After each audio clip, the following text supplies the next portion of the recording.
Good morning! Another day, another baking. So, meron tayo ditong 2 cups of all-purpose flour and 1 cup of white sugar, 170 grams of salted butter, 1 egg yolk, and 1 egg, room temperature, and 1 tablespoon of vanilla extract, and salt and baking soda. Tara, samahan nyo akong i-bake ito. Cookie! Ngayon nating i-beat itong butter.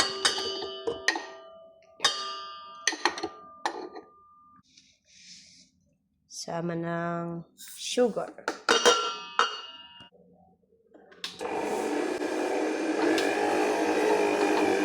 Within 2 minutes.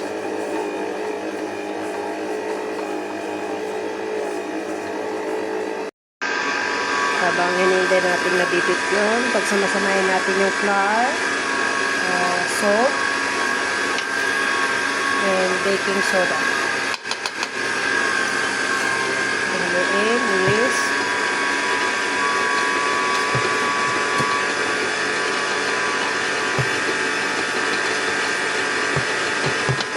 ang whole egg.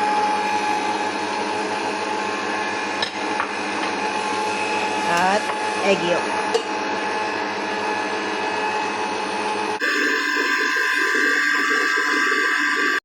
And add the vanilla.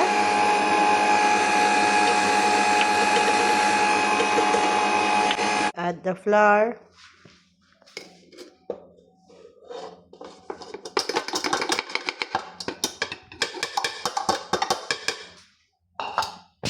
And slowly.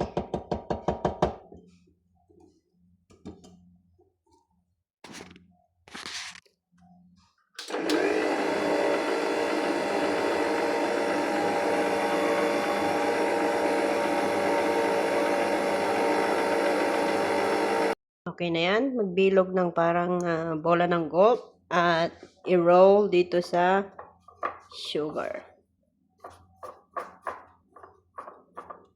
Lagay dito sa pagbibikan.